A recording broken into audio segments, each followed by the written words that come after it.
All right. Y'all ready for this? Sir. Staff, you ready? All right. Before we open tonight's city council meeting, I need to adjourn the city council workshop. We returned from executive session and have nothing to report. So workshop is closed, and now we're opening the city council meeting for July 23rd, 2024. Our invocation and pledge of allegiance will be led by the birthday boy, Councilmember Jeff Harris. Do it with the Scottish accent. If you'll please bow your heads. Dear Heavenly Father, we come to you this evening to ask your guidance. Lead us for the betterment of Kerrville. Help us make the decisions that are right for those that we represent, dear Lord. Dear Lord, we also like to say thank you for the rain, for everything we got, and thank you for cleaning out the river and making it flow. Also, dear Lord, we'd like to ask your blessing for our first responders. Thank goodness they were not too busy today with all the ongoings, but please watch over them and put your hand on their shoulders and guide them, dear Lord, as they protect us and serve our community. Dear Lord, we ask you to watch over the leaders, not only of our city and our county, but also our nation. Dear Lord, just let everybody come together in unity, work together, and just lead our nation and our governments the way that they need to be led. And the last, dear Lord, please watch over our military with all the ongoings in the world. Watch over the ones that are protecting us and allow us to have our freedoms so that we can have our democracy and live the way that we do. We ask this in your holy and heavenly name, dear Lord. Amen. Amen.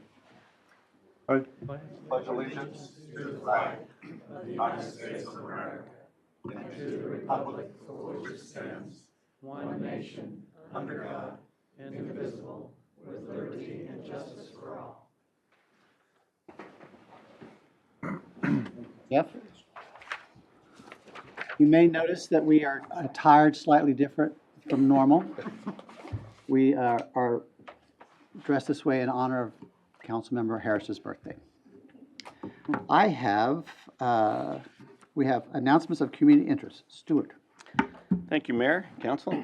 Welcome to everybody. If you slept late this morning, maybe you were late getting up. This was a photo. We took this a month ago. You can find this on our website. It's actually a 360 view, but it was a little bit different this morning. And we want to say we love the rain. We need the rain. We're so happy to have it. But I'm sure Chief McCall will be second me on this. If you're driving home tonight and you come to a low water crossing and there's water in it, don't drive through it. Find some way to turn around and get another way home. All right, like I said, very happy to have it. It's great, and we need it. Okay, some upcoming library events. I'm not going to go through them all. I'm just going to actually just focus on the one tomorrow, the Cal-O Show, BK Bones, July 24th. That is paleontologist Bethany Burke Franklin, and she will be here with some museum quality fossils. Should be a fun show. That fossil that she's showing there is actually the remnants of a Dallas Cowboy fan from the last time the Cowboys went to the It's been a while. We're hoping on this. Parks and Rec event, the 78th annual Heart of the Hills Golf Tournament was supposed to get underway today. Obviously, it didn't, but we'll start up tomorrow. We have 89 teams consisting of 178 golfers. So if you see them around town, tell them welcome and glad to have them. It's always a great event out there. Okay, we still encourage people to take our Kerrville 2050 update survey. You can get to that through our Facebook page, through our website. Really need your input on this. I believe that we have pushed back. Originally, it was going to be closing on August the 5th. I think we pushed it back at least a week. So get out there and take that survey. And finally, Citizens Academy. City of Kerrville decided to announce it's going to be our second Citizens Academy class. That begins in September. The Citizens Academy aims to engage the community by providing a better understanding of the city's operations. The class includes tours of the water plant, the water treatment facility, the police and fire stations, various parks, and then the library. The first one was a big success. We got a lot of positive comments from it. looking for people to come to the second one. You can apply online. There's the application there. Applications need to be received by August 23rd. So check it out. And that will do it for my announcements. Council, do you have any? I think we need to pre-approve your jokes. I'm a Cowboy fan, so There you it hurts. Anybody have an announcement? I do. I don't have an announcement, I have a praise. If y'all drove around town this morning with everything and the weather and the water that we had, city staff, police, fire, everybody is very proactive. The low water crossings were closed, the signs were up early, G Street was closed. I mean, unfortunately, I did see a few first responders having to go, but, thank you to city staff, Parks and Recreation for getting everything closed and taken care of, and it was really, it's really cool to see the rain, but it's also really neat to see how proactive y'all are, so thank y'all. Thank you. Anybody else? All right, let's do a presentation on Kerrville kindness. Anybody from Lowe's, Home Depot, Gibson's, and the Kerrville Senior Services Advisory Committee, meet me down front. All right, we got some. Good. Well, you don't have to have it.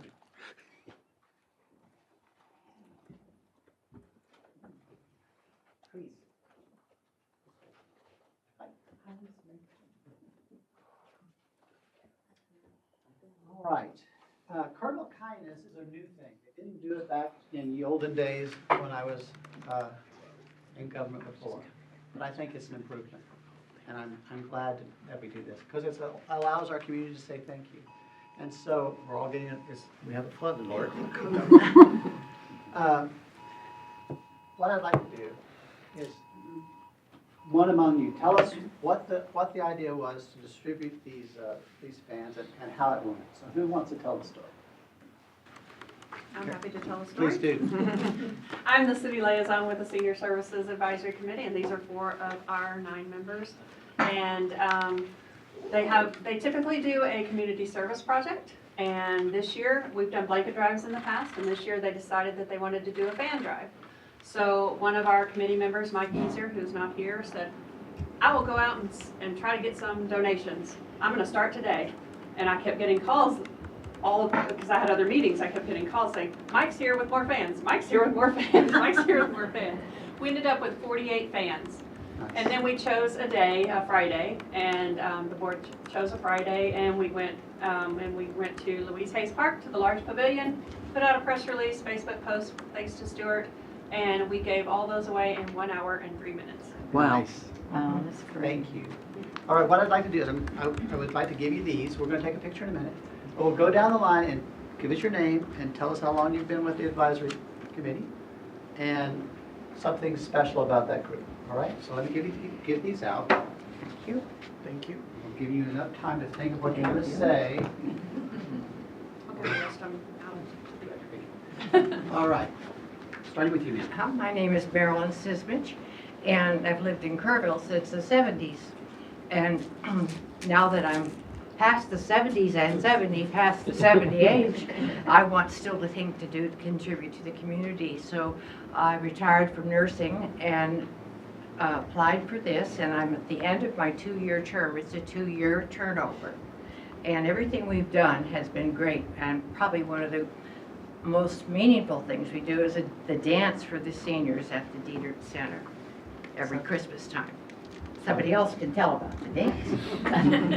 My name is Karen Maddox. I have been a member for 2 years. I also am at the end of my term. And the dance is the most fun event that we do. We have music. Coach Pfeiffer teaches line dancing. Last year we had the Golden Girls. And we had food, photo booths, so it's a lot of fun. And it is on the first Tuesday in December from 2 to 4 at Diedert. I'm Paige Sumner, and I'm with the Diedert Center, and this is my first year. And Karen is the chair. I'm the vice chair. So But it fits really well in with the mission of Diederich Center to support healthy aging. So it's a privilege that I get to serve on it, and I'm enjoying it so far. And just kind of helps us all connect. And side note, in praising flood people, our volunteers delivered 260 meals today. Wow. And we told them, don't take any risks, be safe. We had some people cancel because they said, don't try to get to my house. But, so yay to our volunteers. Yes. That made me happy. My name is Gretchen Rye. I am, work with Peterson Health, our home-based services program. I am midway through my 2-year term. Like Paige, Peterson Health is happy to help seniors and those stay in our community through healthy aging, and this committee kind of helps support that. Happy to be a part of it. I'm Kim Meisberg, the liaison for the senior services. I've been with the city for 17 years, and I've been the liaison since 2018 when it was founded by the council then. All right, everybody hold up your certificate. We're going to take a picture. There we go. Everybody ready? One more. Thank you. Thank you so much. Thank you.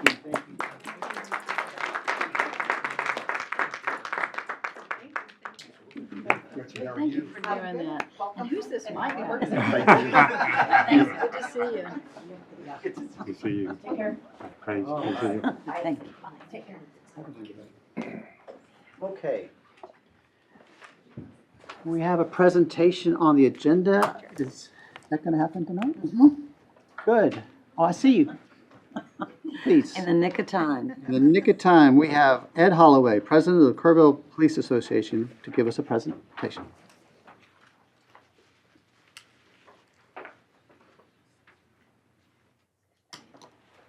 Good evening, members of the council. So we are here today to inform the city of the Kerrville, council members and the citizens of Kerrville of the creation of the Kerrville Police Association. Our plans are to be active in the community, making positive impacts in the community and people's lives. My name is Ed Holloway, and I am the president of the association. Unfortunately, my vice president can't be here today, and we were going to have our rep for the Texas Municipal Police Association here as well, but he wasn't able to make it as well. So it's just me today. The Kerrville Police Association's mission is promoting benevolent, educational, charitable, civic, patriotic, and fraternal activities among the members and the community. The specific objectives of the association is to continue to foster the Kerrville Police Department's vision statement of one team in service of our community, and to preserve and strengthen camaraderie and morale amongst its members. The Kerrville Police Association is in the application process to become a nonprofit organization, a 501c5. The Kerrville Police Association's vision statement is in service of the Texas Hill Country. I stole that from the chief. The Kerrville Police Association will have several areas of focus, with the most important building a stronger relationship between public safety and the citizens of the Hill Country. We will strive to achieve this effort by engaging in community events, assisting our citizens in need with a community relief fund, and the scholarship program for our youth in the community. The association will also focus its efforts on honoring retirees within the association and benevolence fundraisers to assist our first responders. We have here, it's back there, I'll get it in a second, a certificate of representation, which on behalf of the members of the association would like to present to the city council members. Also, we have included the association challenge coin. On one side of the coin is the association logo, and the other side of the coin is the association's vision statement with the 3 Latin words of honoris, which means honor, integritas, which means integrity, and civitas, which means community. We just wanted to be sure to tell the council who we are, and we want to be available to answer any questions that the council might have of us. Thank you. Anybody have a question? Thank you for coming. Yes, absolutely. Appreciate it. And thank you May I present the... Please do. And thank you for making the presentation tonight. Thank you for having me. So, Sounds like some really good work you're doing, so appreciate Oh, it. look, that's beautiful. so this is the certificate of representation right here. I had 5 coins, and I don't know where they went. So I will be in the process of getting some more, and I will make sure that I get you all. We're here very frequently, so come anytime. Thank you for coming. Absolutely. Thank you very much. Thank you. Thank you. Thank you very much. Thank you, Ed.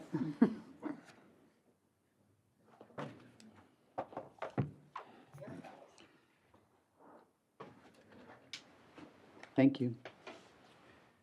All right, we have a little change up tonight in that we have a long consent agenda, but we have some citizens who wanted to speak on certain items within that consent agenda.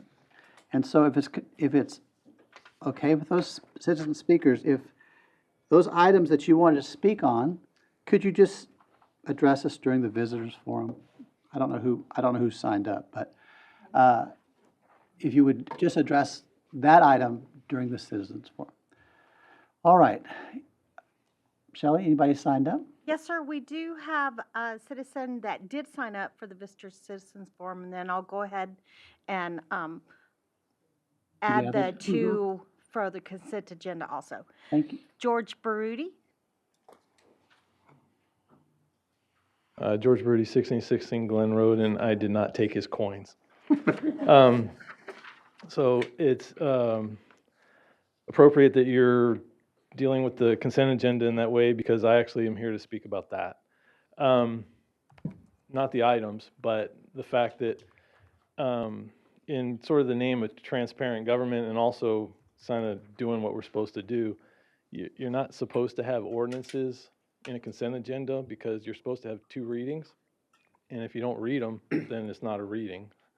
And if you throw them into the consent agenda as a rule, that's just kind of bad form. The same, so that's A and B. I was going to pull those, but I mean, I'll just make my statement kind of in the front. E, F, and G are funding agreements. Again, you guys have seen these funding agreements maybe, but the public hasn't. And it's really not appropriate to put funding agreements, which are anything but routine, into a consent agenda where you just kind of blanket approve. The public kind of deserves you taking the extra little bit of time to at least discuss them a little bit openly so we have an idea what's going on. It's not these particular items that I mean, I don't have an issue with them in particular, but as a rule, just ordinances and funding agreements just don't belong in the consent agenda. Thank you. Charlie McIlvain.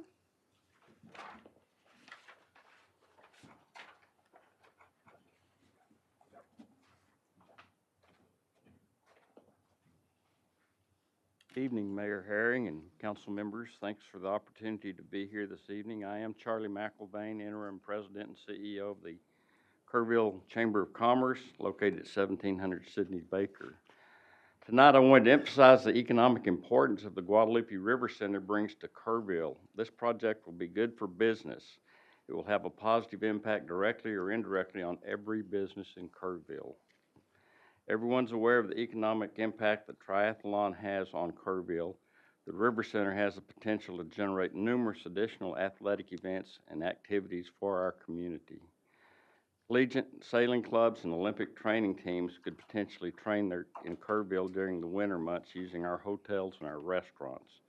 Area scouts, Sea Scouts, and high school aquatic teams can host sporting events, generating fresh revenue and new tax dollars for our community, just as the soccer fields and the ball fields on Holsworth Drive do on many weekends each year. When these events are held in Kerrville, each athlete normally brings 2 to 3 additional relatives and supporters with them, and normally staying in our hotels and dining in our restaurants for multiple days. Again, this is good for business.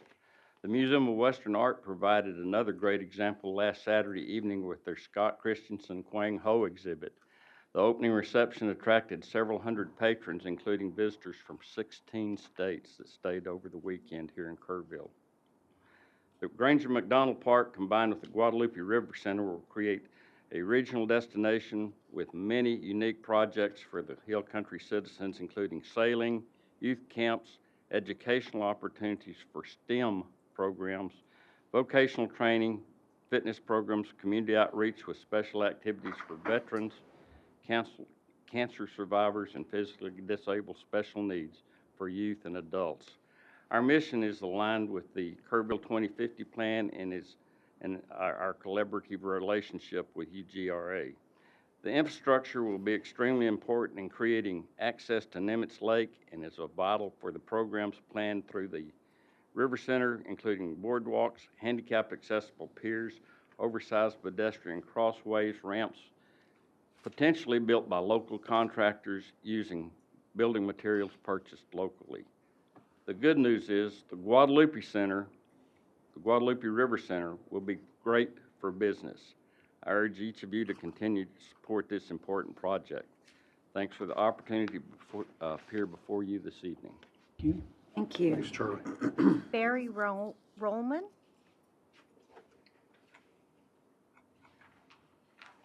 Thank you for letting me speak this evening. My name is Barry Rollman.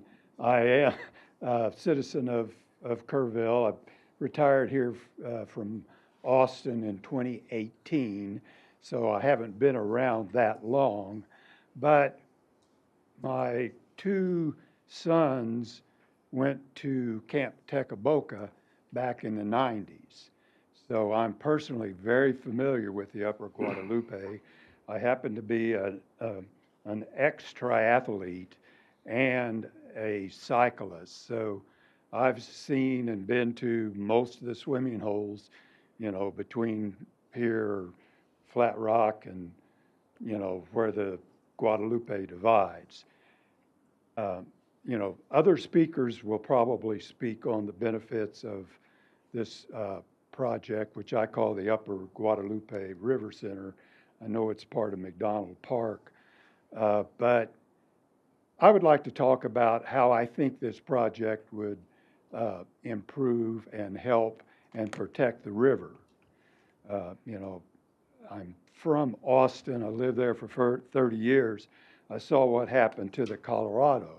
Now, Austin did a pretty good job of controlling access to the river. And, you know, Austin is a victim of its own success. But, you know, the fact is that we have the opportunity here to really help the river and help Kerrville. This location on Nimitz is a great place for a river center facility.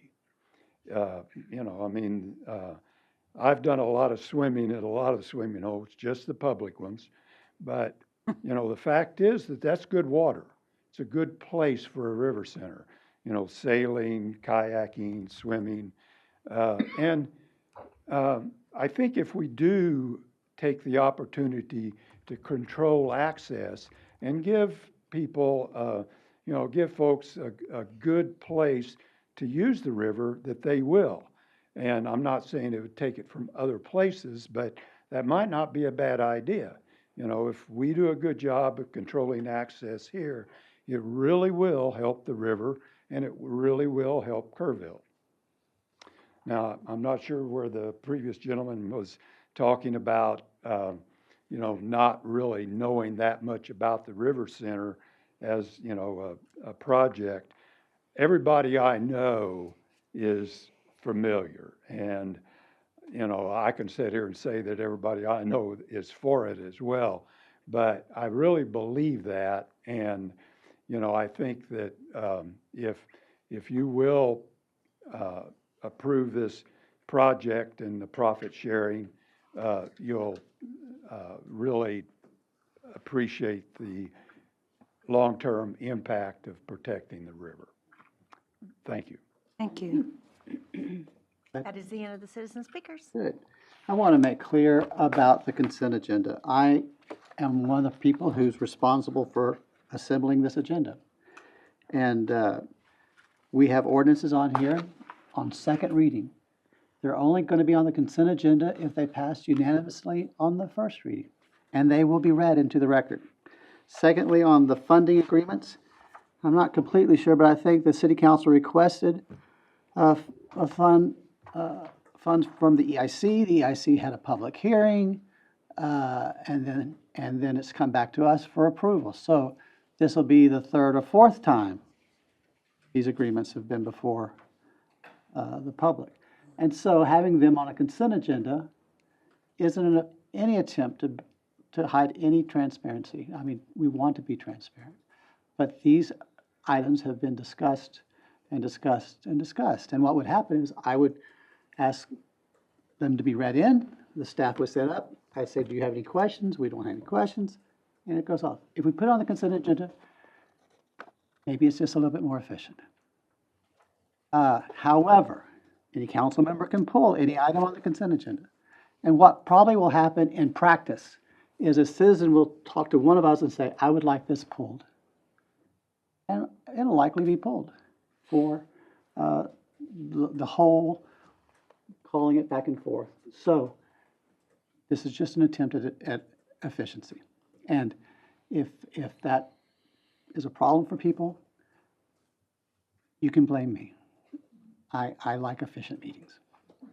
All right, so as far as the consent agenda, does any council member wish to pull an item? I don't want to pull one, Mayor. Yes, I sir. want to discuss something that was just said, which is about the River Center. And Charlie McIlvaine said it, and potentially local contractors.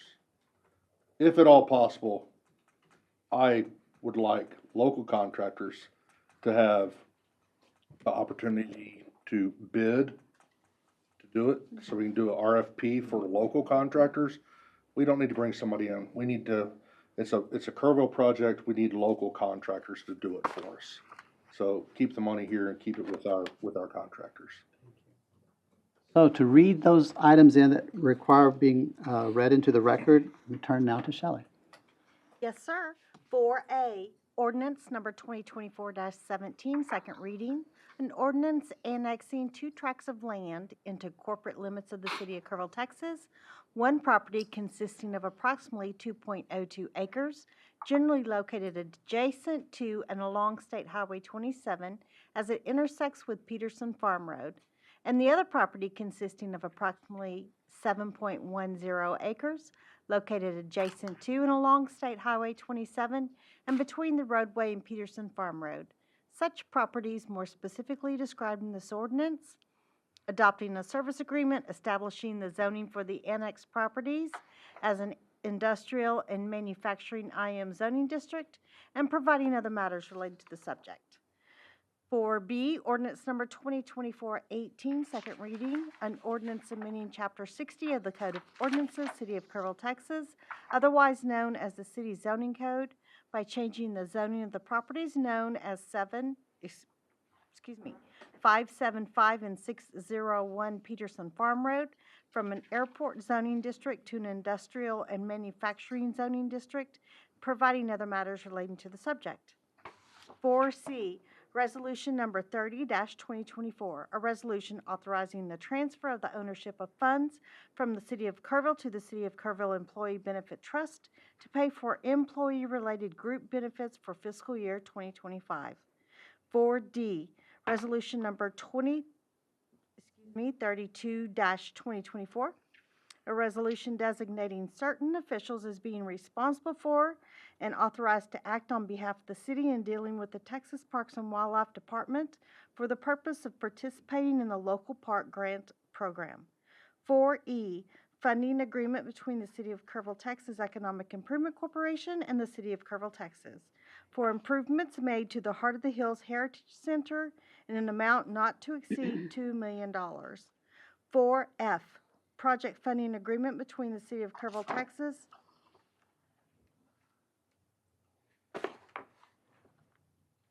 Okay. You're good, Mayor. Just the ordinances. Ordinances and resolutions, that's good. You were doing a great job. You nailed it. All right, so we have no items to pull from the consent agenda. Is there a motion to adopt the consent agenda? I'll make a motion that we adopt the items just read on the consent agenda, Plus the other items that were not read? plus the items that were not read. Thank you. Second. And is there a second? Okay, any discussion? All those in favor, so vote. Opposed? And it's unanimous. Not that I like efficiency, but that was helpful. All right, we're now at 5A. Kerrville Economic Development Corporation proposed budget for the year, fiscal year 2025. Mr. Salinas. Thank you, Mayor and members of the council. Efficient. Efficient. Oh, Efficient in your remarks. I'll go through it pretty quick. But I do have a side note. So in 33 years, I never shaved off my goatee since I was 17. And I was at a film shoot this weekend, and they came in and they said, you know, this is a period piece. And I'm like, okay. So they sat me down and they asked me another question, and it's like, are you okay if we take off your facial hair? And before I could answer that, I'm like, wait, hold on. So it was for the TV show 1923, and anyway, so I'm still kind of traumatized about it. Yeah, You're in a safe place here, so it's okay. Thank you. Okay, so all right, so mayor, members of the council. Just a little bit about economic development. So the reason that we do what we do, which is recruit business and foster the growth of the industry, is that that's what has the greatest economic impact of any particular sector in any particular community. A little bit on primary employers. That is a local company, corporation that manufactures a good for export. So that's the business that we're in, helping those companies that are manufacturing something local at the hands of a local workforce with local raw materials for export, because that's how you increase the GDP, and that's how you start putting money into people's pockets as far as fresh and new money coming in from the outside. Primary jobs, those are people that are employed by the primary employers. And again, on the manufacturing, the impact, the reason we work with manufacturers, that's actually the sector that creates the most. I like to use a hamburger stand as an example. A hamburger stand, which don't get me wrong, I mean, I like my local hamburgers, but they can only sell so many hamburgers to local people because that's money that's just being circulated within the community.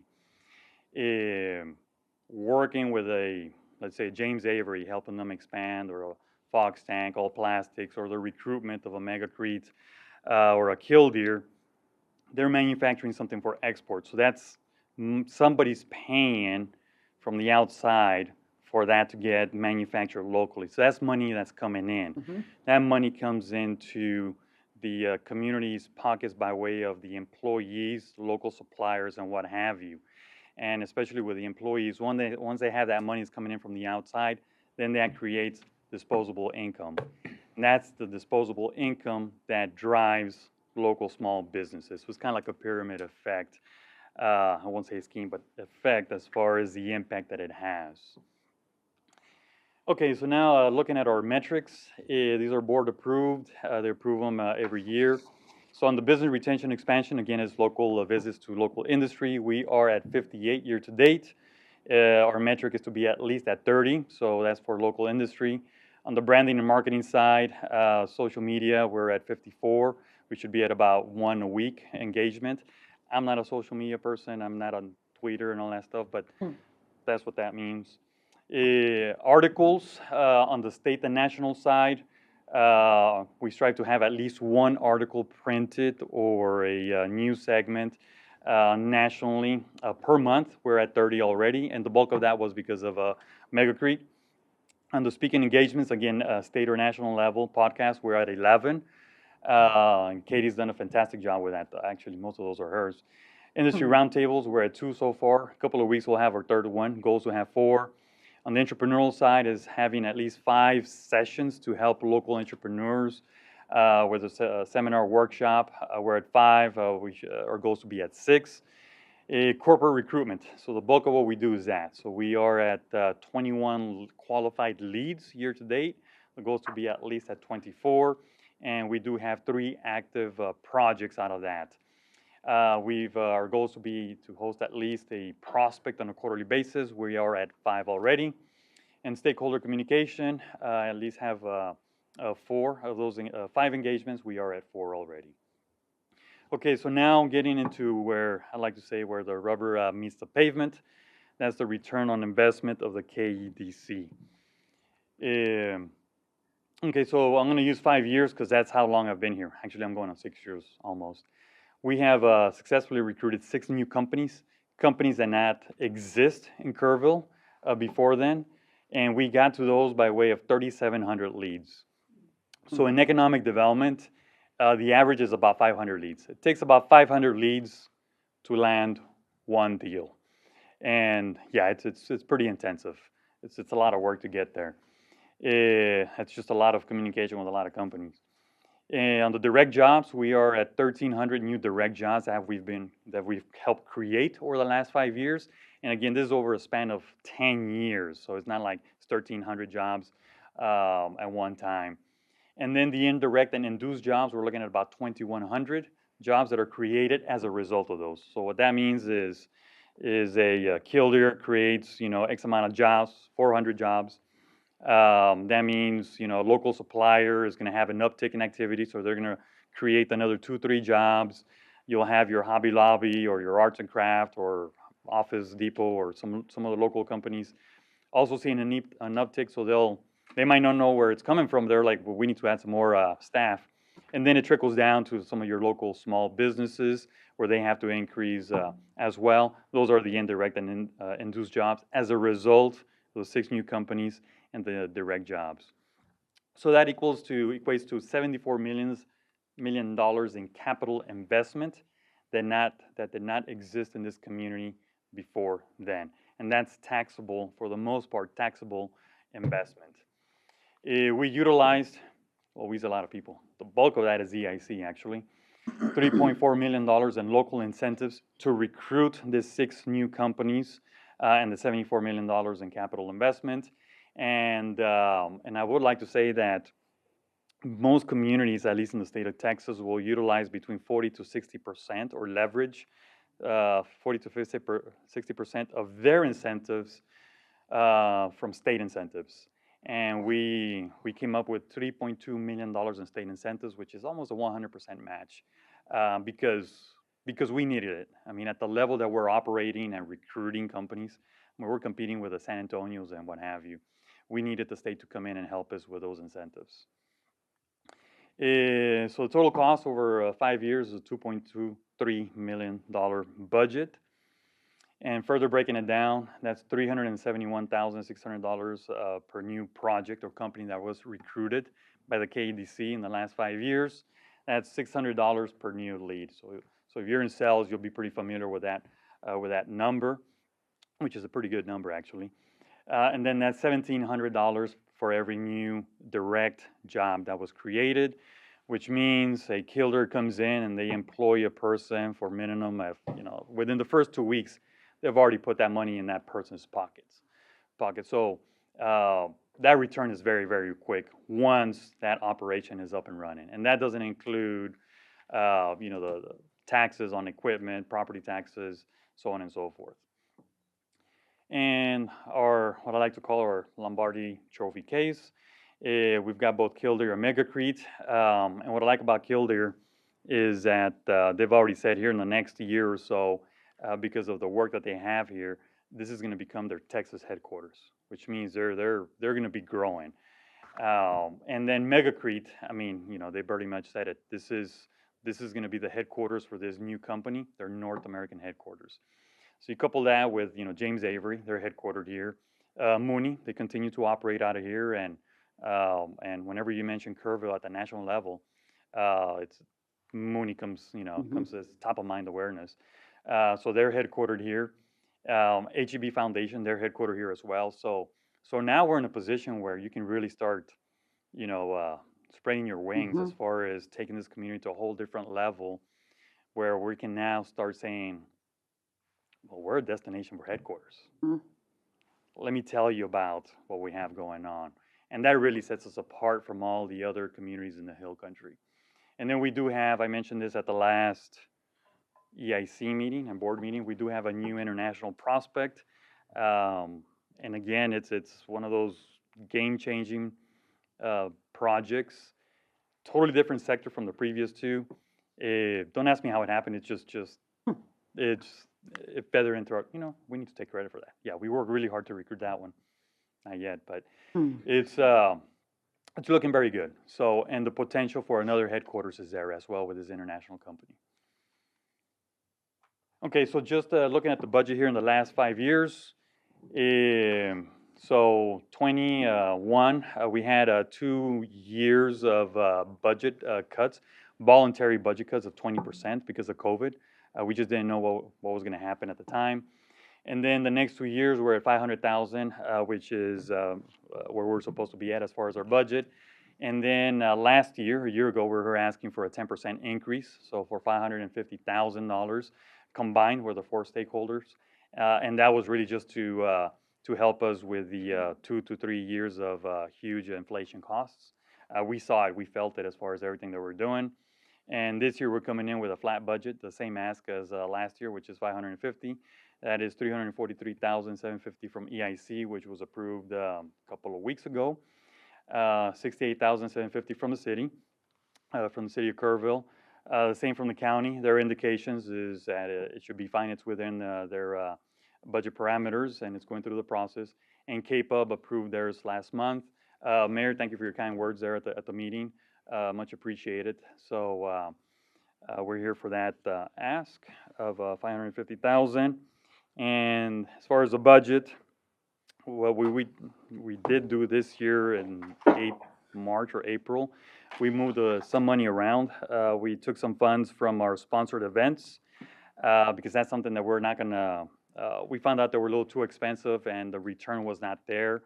It was a great return for the community, but not return cash-wise or budget-wise for our funding.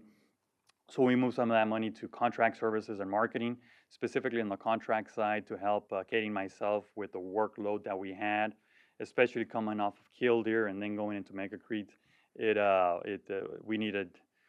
We can't hire an employee, but the next best thing is bringing on some consultants to help us with the workload.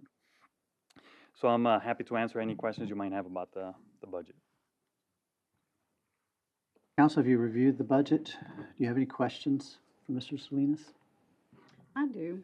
Go ahead, please. And I could have asked you this at the EIC meeting, which I was at as well, but when you're considering your lead list of 3,700 targeted companies, what's involved in creating the profile you're going to look for? Do you consider housing and other issues the companies might have that we need to deal with as a city?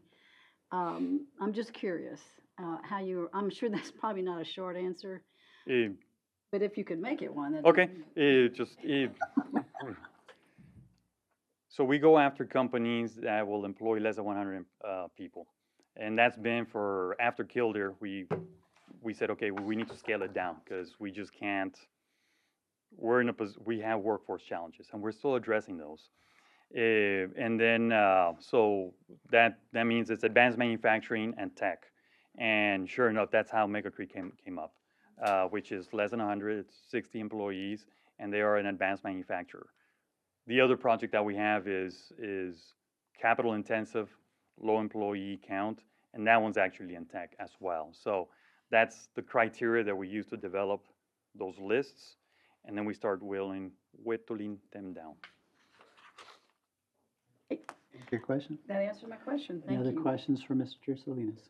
I would just say that, I think, Gail, you've done a great job. The last several years, you've had, some really nice businesses brought to town, and certainly get the credit, main credit for that. So I appreciate your good work. Thank you. We've got a great team and absolutely great board that supports us. Any other questions for Mr. Salinas? I have a question for the city manager. Looking at the agenda bill, it says consider approval of proposed budget. It also says there's a funding request. The funding request in our packet is for the EIC. What action are we being asked to take tonight? Stand by, Mayor. Yes. I put that funding request in the packet. That's what was provided to us by KEDC. I didn't see that it wasn't general fund. It's addressed to That's what I'm Kim saying. Clarkson. So just approving the budget, EIC's portion and the city's portion, which will then be included in your budget document in general. All right, so will there be a funding request made of us? One of those separate ones. No, I think it's all together. It doesn't have to be. That's just my mistake. There was one included in the EIC packet, and I brought everything over so you can see everything. I'm not trying to find out what mistake it was. I'm just trying to find out what is requested of us this evening. Requesting to approve the budget. And in so doing, we are approving not only our portion of the budget, but also EIC's portion of the budget? They already have. That's efficient. Yes. I'll Thank you, Julie. I'll move to approve that budget. Thank you. Is there a second? We have a motion, a second. Any discussion? All right. All those in favor, so vote. Thank you for your hard work. Thank you very much, both of y'all, your team. All right. Item 5B, conventions, Kerrville Convention and Visitors Bureau proposed budget for fiscal year 2025. This is a little awkward for Ms. Davis in that we have a full presentation later this week. So, please, please make your presentation here this evening. Sure. It will be brief since you'll have a lot of time with me on Thursday. That's when I do my true song and dance, if anyone wants to come see the tap show. But thank you, Mayor and council members, for having me here today to talk about the Convention and Visitors Bureau briefly. A little bit about what we do, what tourism brings in, a few of our accomplishments, and then our budget plans for this next year. So the CVB is the tourism marketing arm of our destination here in Kerrville, as you know, and we're responsible for creating public awareness about our destination, increasing travel to our community, booking meeting and event business as well. We target both consumer visitation, which is when you're on vacation, right, those guys, as well as convention and group sales. We support the booked conventions and groups as well with a variety of services, as things like your name badges, lining up speakers, welcome bags, a lot of things once a group comes to town. And we promote and market Kerrville to increase visitation with a focus on generating an overnight stay. Our focus is always getting someone to stay the night so that we can generate more hot tax. And then last but not least, we're a 501(c) nonprofit, and we have a contract with the city of Kerrville to provide these destination marketing services using hotel occupancy tax to pay for it. So the local tourism impact for 2023, and these numbers, most of them come from actually the state of Texas. The governor's office does an economic impact study every year. They tell us that we had 1,100 jobs, direct travel jobs in Kerrville. This does not include the county number. Direct earnings from those jobs in Kerrville were a little over $34 million. Sales tax receipts locally, this again is not the state level or anything, this is what came back to the local level, is $3 million, and again, Kerrville only. And then visitors spent $85 million in Kerrville last year. Our hot tax generated here locally was a little over 1.6 million. And visitors reduce our sales tax burden by about a third, so they're good contributors to our economy. In 2024, we implemented a new community arts program, installing 2 pieces of public art. We added a group sales staff person, and they attended 2 new sales blitzes to try to get more groups here in town. We launched, we're really excited about this one, launching a full year of our new branding and marketing strategy, so now we've seen it in effect for a full year. We renovated the visitor center, those are all completed. We added interactive visitor kiosks at the visitor center, both inside and outside, so a visitor can learn about Kerrville whether we're open or not. But we are open 7 days a week, so we're open a lot. We redesigned the Explore Kerrville Visitors Guide. We saw significant increases to our traffic on social media channels, the CVB website, as well as significant increases in our app usage, and we'll cover more of that on Thursday. And then we've also seen increased PR coverage with travel writers and influencers, so that's a pretty good year for us. And of course, we can't finish the year without talking about the eclipse. We provided a lot of support on that with marketing, website, social channels, coordination with lodging properties, education, things like that. Our 2025 plan, we're going to do a complete web redesign. Again, we did a partial little kind of clean it up to make it match the branding, but this one will take it all the way there and switch us to a new platform that's better for our organization. We'll, at the very same time, redesign the app. The app, luckily, thankfully, links up with our website, so a lot of that will happen in sync. We'll continue to grow and expand our group sales efforts, adding some more shows. We're going to expand our PR and influencer campaigns, again, trying to get more of that tourism-related press. We'll continue our current marketing strategy and messaging, no changes there. And then we're going to add 4 new consumer travel shows. We stopped travel shows probably in 2020 when they went away with COVID. We added a few years back, and we've seen some shifts in our travel based on that. So we're going to co-op with a couple of our neighbors to add 4 more. And then we will install 2 pieces of public art next year. So our budget request for 2024-25 is remains flat. It's the $1,107,200. Nice even number for everybody. But flat from hot funds, and then the community arts program, $225,000. That one, Julie would have to get into the deep dive, but it's partially hot funds, but partially also funded through the Community Foundation through a grant that they made available. That's what I have to talk about. If you have more questions, I understand you got a detailed budget. Is that correct, Julie? Okay. So I just put the line item there. But if there are questions or if there's anything I can address between the budgets, I'm happy to do so. Any questions for Ms. Davis? Looking forward to Thursday. Okay, it's good. It's good. I like your new offices. Thank you. We do too. We appreciate you guys supporting us on that. It's bright in there, and I think we've received a lot of compliments. Thank you. I do not.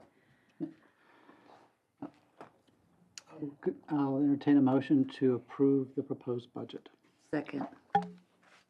I will make a motion to approve. Second. So I have a motion and a second. Any discussion? All those in favor, so vote. Passes unanimously. Thank you, Julie. Thank you. Hey, Julie. See you tomorrow, maybe.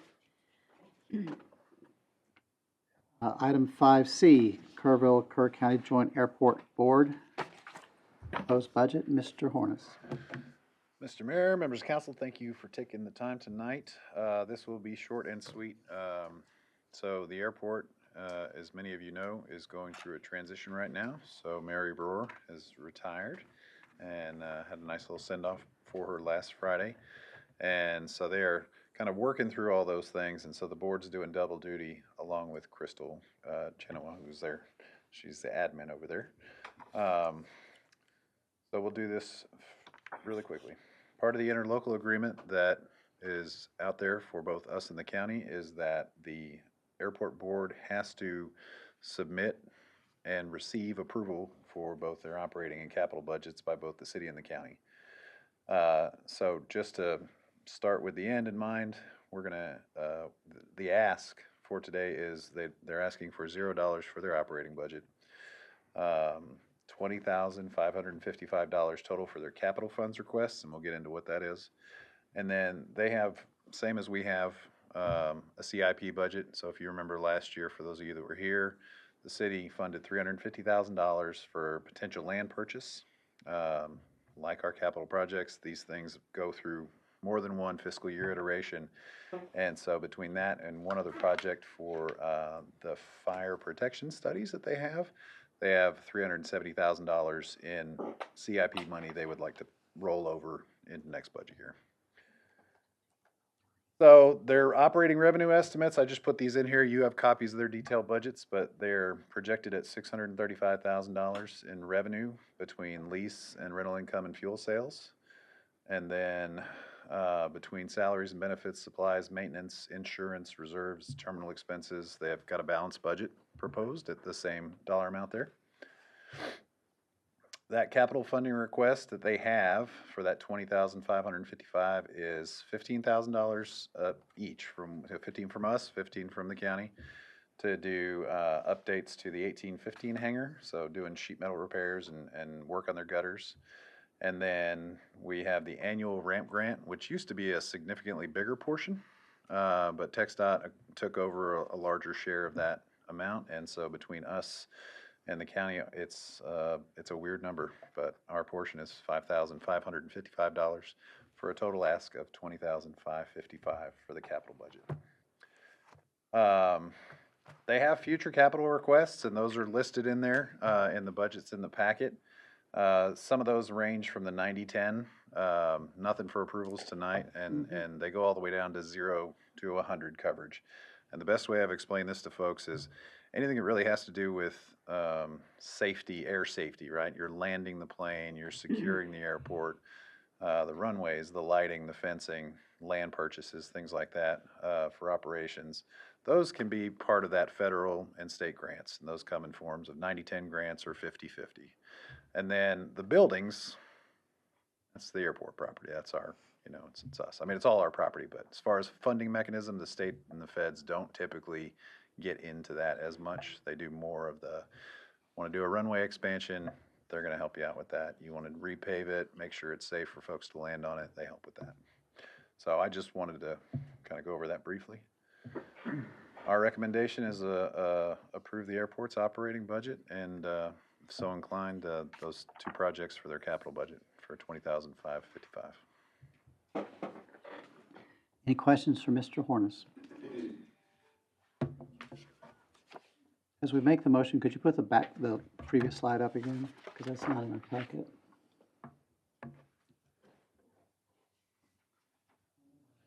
No questions? Nope. Is there a motion then? I would move to approve the airport operating budget and fund the $20,555 for capital request. Is there a second? We have a motion and a second. Any discussion? All those in favor, so vote. And it's unanimous. All right, our next item is financial report for month end. Ms. Behrens. Good evening. Before I hop into financial report, I just wanted to kind of briefly explain CVB and KEDC are part of the overall citywide budget, but because they are typically approved independently, I like to get those in front of you before we get there. And that way, if there are any questions, we can work through those before we get to our overall budget. So. Okay. So we're looking at finances for month ending June 30th. So general fund first. So overall, taxes and sales tax, franchise tax, and property tax, about $73,000 better than budget. You can see there that sales tax is still kind of lagging behind where we expected it to be. I'll talk about that in just a minute. The shortfall there in franchise fees is still that KPUB trending less than we budgeted, and that was just not expected on their part or ours. The total revenues, $216,000 better than budget, and you can see some overages and shortfalls there. So the intergovernmental higher than estimate, primarily because the county has paid a little bit early on their part of the EMS contract, and there was some SRO things that were actual expenses that were a little different than budgeted. Service revenues doing better than budget. That's primarily from EMS, a little bit from solid waste, and then recreation and fines and forfeitures still running behind budget estimates. So we're tracking on those and been working with those department directors to see where we can adjust. On the expenditure side, we're about $616,000 better in personnel. That's primarily due to vacancies. Remember, there's some training and things like that in there that just hasn't happened yet, so that could still flatten out a little bit. Maintenance, doing better than budget, but street maintenance is in there, and so as we talk about this time every year, they're in the middle of paving, so that number can change significantly from one month over the other. And then other expenses does contain contingency, so not a lot of movement there yet, so that'll kind of stay flat unless we have to use that. This is just a look at your sales tax as I've been showing it to you year to date through the current month and then month over month, because it's a little bit different view. I put some dollars on it there so that you can see the difference, because it's really hard to tell between 23 and 24. It's a really small number, but does impact. That's where that 160,000 comes from there, compared to budget estimate.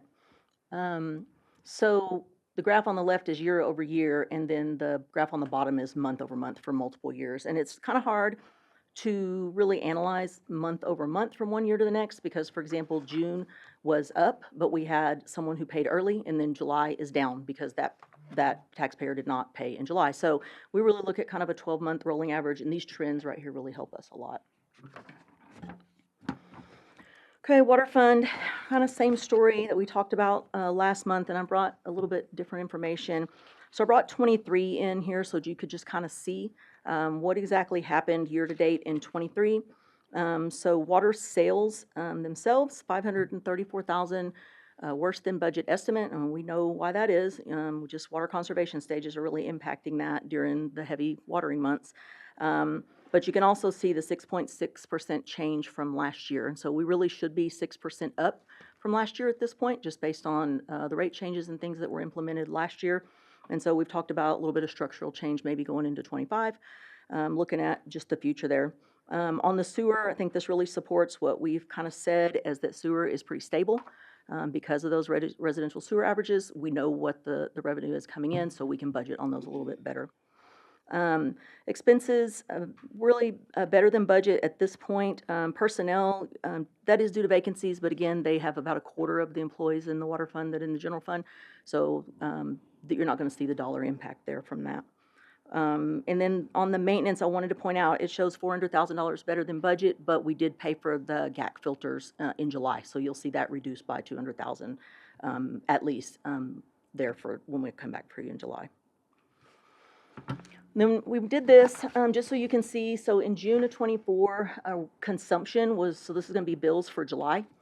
That's when we saw stage 3 impact. So this is looking at June of 23 and June of 24 side by side, so that you can see the difference in being in stage 1 and being in stage 3 and what the impact is there. So residential consumption down 17%.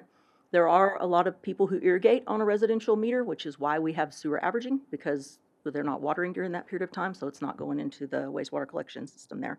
So you can just see the breakdown there by tier and by category to see really what's impacted whenever we go into a water conservation stage. And again, we're just taking a look at how we're going to do that moving forward and just base it on these phases so that we don't underestimate. Development services. I did the same thing here because I know we talk about this fund being really hard to predict. I went back and did a 5-year history just to see, and you see exactly what I'm saying. Some years are really high, some years are not. And a lot of it depends on, while we might have projects in route to being onboarded, they just haven't paid their permits and fees yet. So oftentimes that'll hit in October for something that's happened, so it impacts the next year. 25, we budgeted more conservatively. But if you look at 23's actuals and permits and fees, $300,000 better than we are right now. But if you go back, 5 years, it was lower. And then, so it's really just hard to predict. So we just have to work together to see if we can make our best estimate on what development's going to do. Expenditures are really hard to cut to offset when we have a shortfall because it's really personnel driven, just because of the nature of their job. Occupancy tax, not really a lot of change here. Overall, the fund on the revenue side is $221,000 better than budget. The tax portion is running behind, but again, I feel like sales tax and occupancy tax tend to go hand in hand just because of expendable income. And we looked at recreation revenue too, so all those things kind of go together. So that shortfall in taxes of $42,000 right there, that does include $60,000 in audit payments. So we have to remove that to really get a true closer to $100,000 there. Then on the supply side, or on the expenditure side, I wanted to point out that the $1 million that is committed to be transferred has not been transferred, so that's impacting that number. So that'll just roll over, be rebudgeted for next year.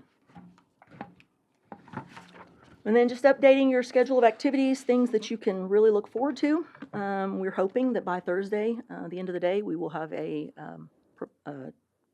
certified roll. So maybe by Monday, we can be wrapping things up to get the budget filed on Wednesday. So be thinking about us this weekend, because that's what we'll be doing. August the 13th, we'll bring you a proposed tax resolution. I know we talked about perhaps having a short meeting the week prior, just so we could give you some updates on some of the things that we needed to follow up on from our last budget workshop.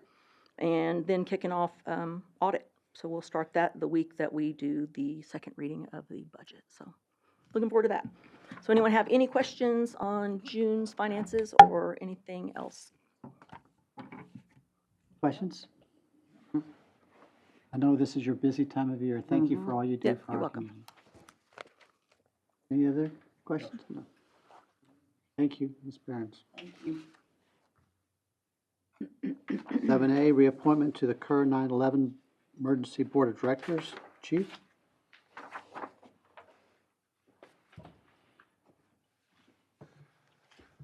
Mayor, Council, we're asking that you reappoint Frank Galvan, our Communications Manager at the Kerrville Police Department, to the 911 Board. He's currently serving as the chairman of their board. He's in the middle of a term as chairman. He's represented us on the board very well for at least the last 4 years. Do we have a motion to that effect? I'll move to approve Communications Manager Frank Galvan, that he be reappointed as the City of Kerrville representative to the Kerr 911 Emergency Board of Directors. Is there a second? Second. Any discussion? All those in favor, so vote. And it's unanimous. Thank you. All right. There's no need to go into executive session. Are there any items for future agendas? I have one. Yes, ma'am. Back in June, I had pulled an item off the agenda to discuss the 4th of July Arcadia funding. And I still don't have any, I mean, we've talked about it. They and are Julie- coming to present to you guys, so you'll see that on your future agenda. I believe it's the 27th Okay, good. of August. I've already talked to them, and they are coming to do a presentation of this year's and prior years and budget. Okay. Talk to you about that. They may be just trying to get over the last one from. Right, and that's why we wanted to give them that month, but I did talk to them, and they are going to come do a presentation for you. Well, thank Okay, you. great. So that's coming. Okay, Good. great. Anybody else have a future agenda item? Hearing none, I turn the meeting at 7:07. Almost a record. George, I didn't know you knew what the end of a meeting looked like.